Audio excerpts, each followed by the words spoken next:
All right, ladies. So we're 6 weeks deep into fantasy football leagues, and I feel like there's a lot of mistakes that people make, but I'm going to go over those five top mistakes for me that are easily avoidable that I can help you guys with. And if you guys do enjoy the video, don't forget to subscribe. You want to see more stuff like this, leave a like as well, and I'll catch you next time.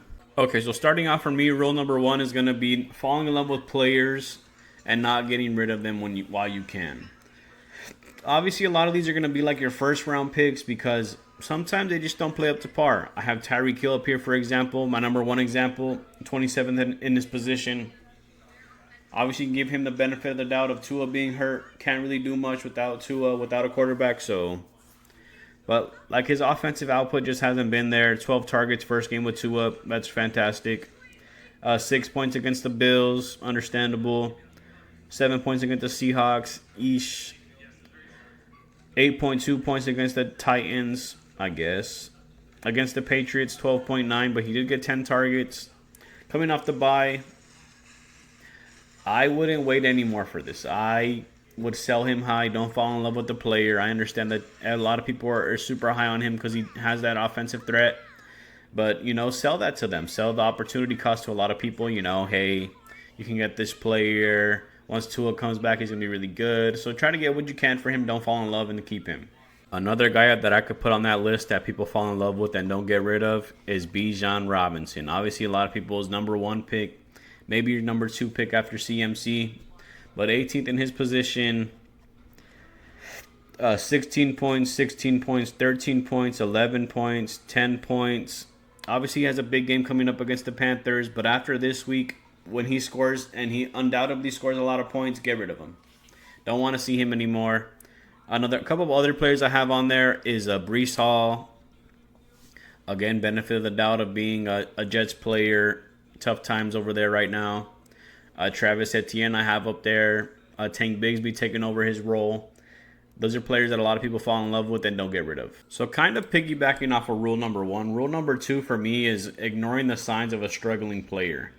For that, those people for me would include like Mark Andrews, J.K. Dobbins as of late, David Njoku, Zay Flowers, Amari Cooper, and George Pickens.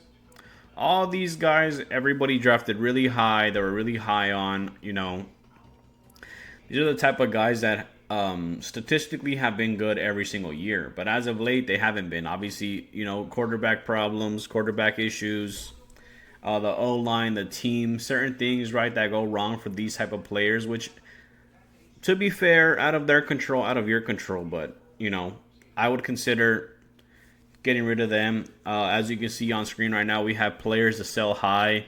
As included is Mark Andrews. They have some people I don't agree with. Javonte Williams, Drake London. I still like them, but I understand why they say sell them high just because, they're hot right now, right? Atlanta Falcons just came off a big win, so I understand that. But so kind of piggybacking off of rule number one. Rule number two for me is ignoring the signs of a struggling player. For that, those people for me would include like Mark Andrews, J.K. Dobbins as of late, David Njoku, Zay Flowers, Amari Cooper, and George Pickens. All these guys, everybody drafted really high. They were really high on, These are the type of guys that statistically have been good every single year. But as of late, they haven't been. Obviously, quarterback problems, quarterback issues, the O-line, the team, certain things, right, that go wrong for these type of players, which, to be fair, out of their control, out of your control. But, I would consider getting rid of them. As you can see on screen right now, we have players to sell high. As included is Mark Andrews. They have some people I don't agree with. Javonte Williams, Drake London. I still like them, but I understand why they say sell them high just because, they're hot right now, right? Atlanta Falcons just came off a big win. And rule number three for me is not abusing matchups or even trades. Like, certain weeks, a team will have a good matchup against a bad team, and people don't see that, they don't realize that, and they're not, like, taking advantage of that. So You have a player coming up against the Panthers, right? Panthers are giving up a lot of rushing touchdowns, giving up a lot of receiving yards to a lot of players.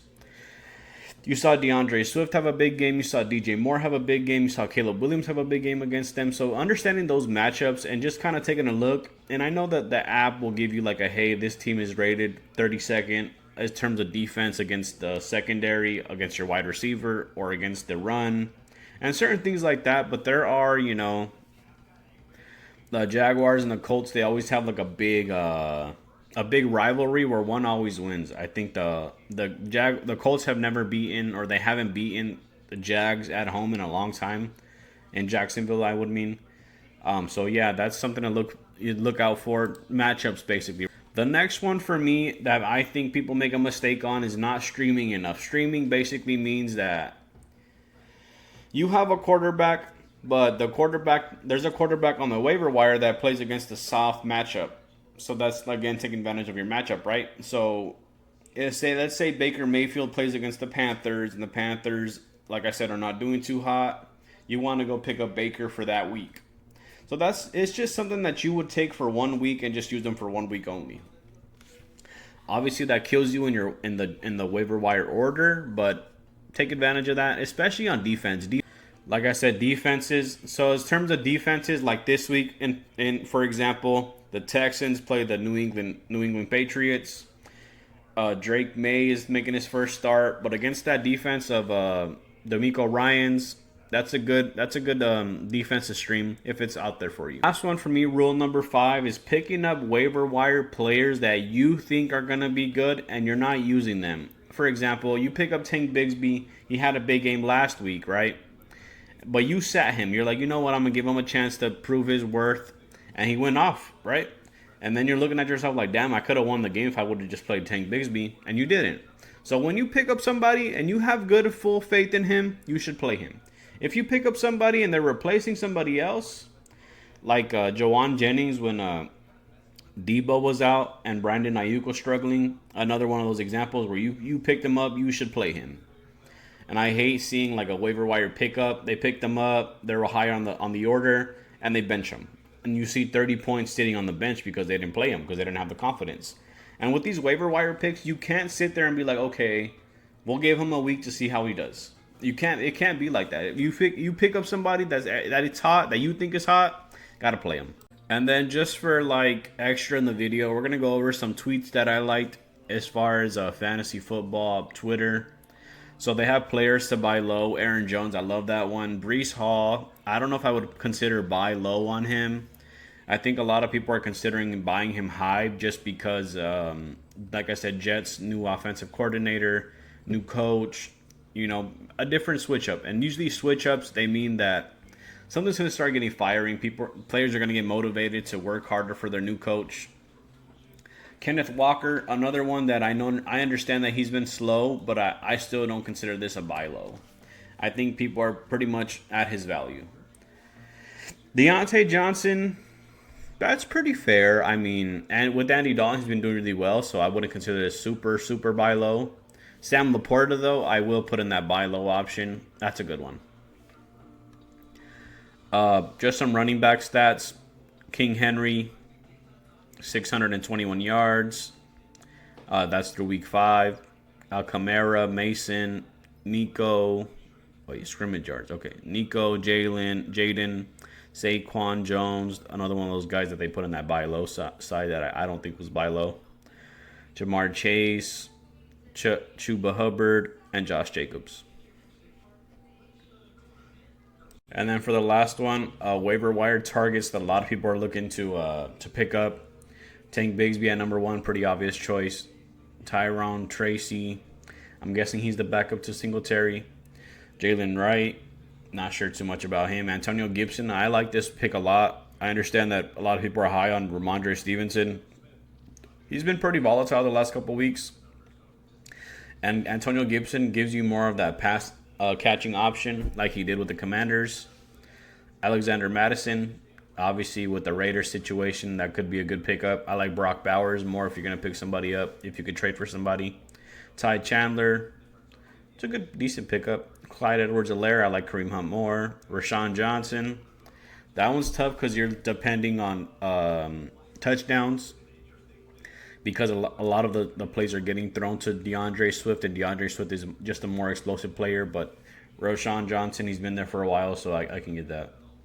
Blake Corum, I love this pick. I picked him up in pretty much every league just because I thought that Kyron Williams would get hurt eventually, and Blake Corum was a stud in college. Well, that's it for today's video. If you guys did enjoy the video, please leave a like. If you want to see more stuff like this in the future, subscribe, and I'll catch you next time. Peace.